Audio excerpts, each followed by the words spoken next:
प्यारे बच्चों, जैसे कि आप जानते हैं हमारी जेटेड कोचिंग की सीरीज चल रही है।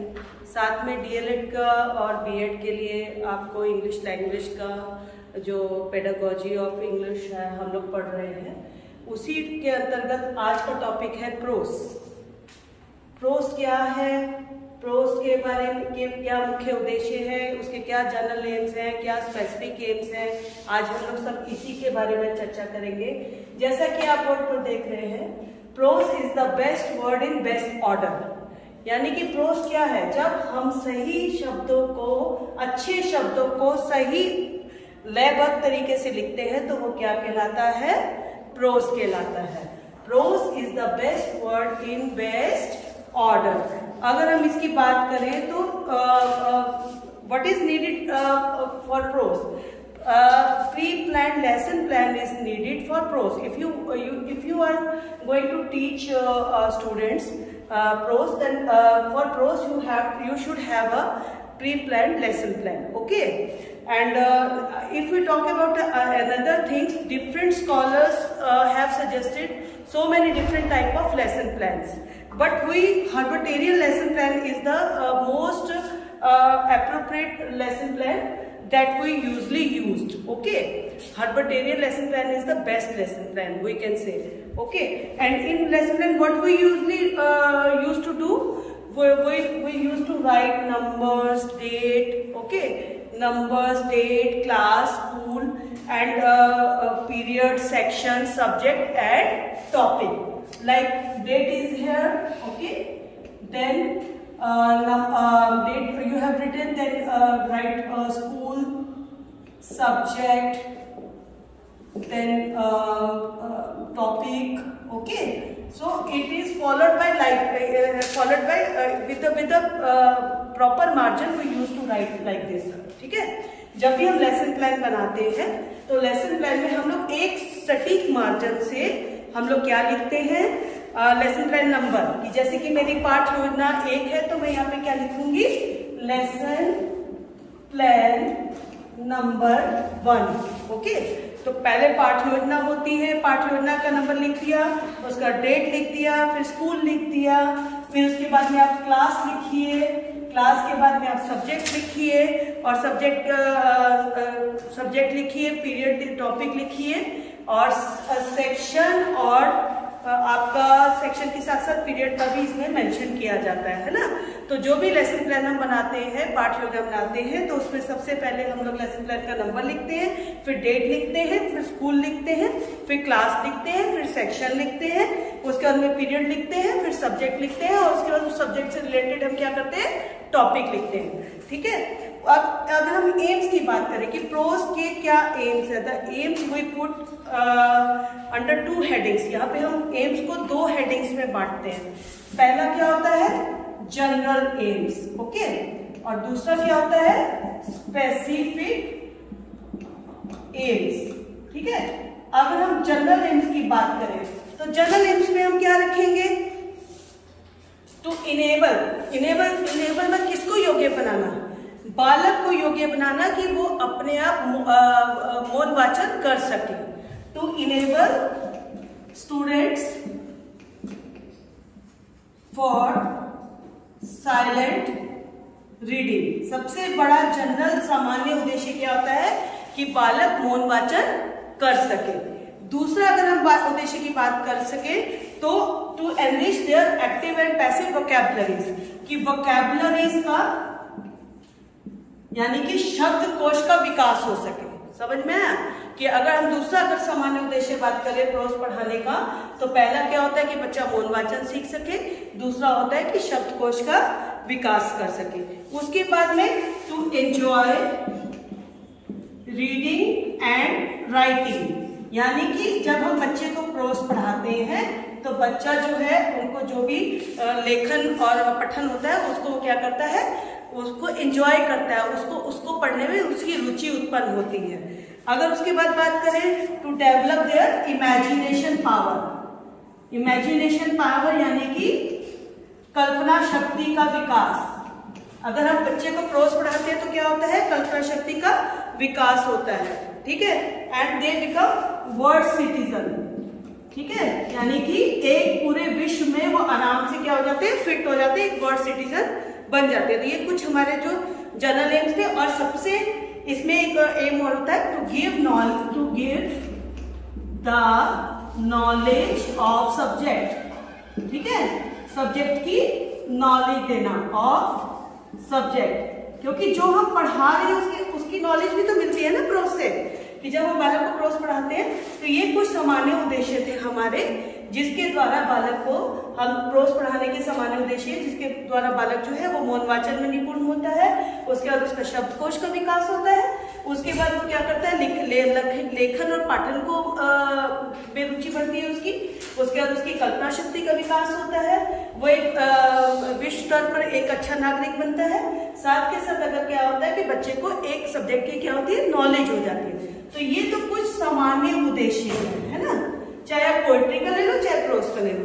अब इसके बाद हम बात करेंगे स्पेसिफिक एम्स की। ओके, स्पेसिफिक एम्स की अगर हम बात करें तो स्पेसिफिक एम्स कौन कौन से हैं, चलिए इस पे बात करते हैं। हम स्पेसिफिक एम्स को यहीं पे लिख देते हैं।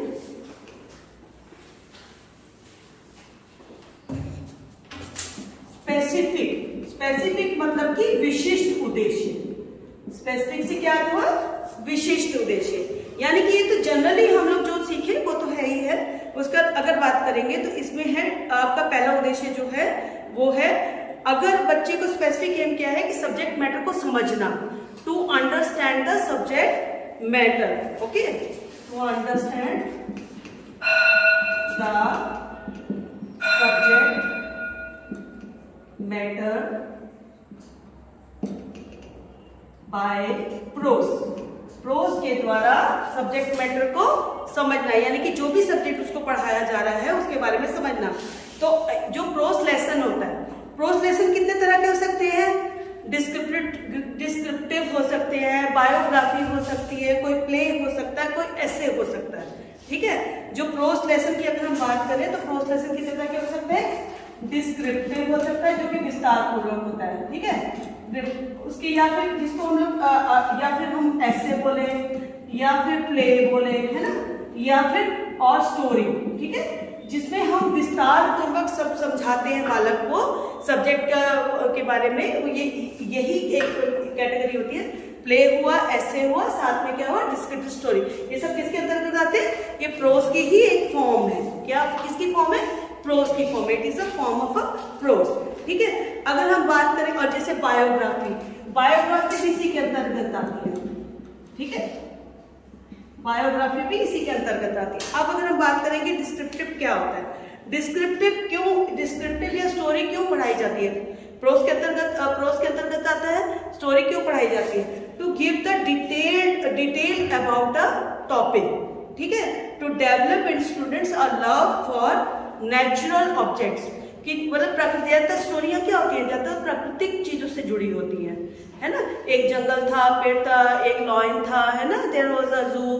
तो ये सब क्या है, प्राकृतिक चीजें। तो प्राकृतिक चीजों से जब हमें जोड़ना होता है तो हम बच्चे को क्या डिस्क्रिप्टिव का सहारा लेते हैं।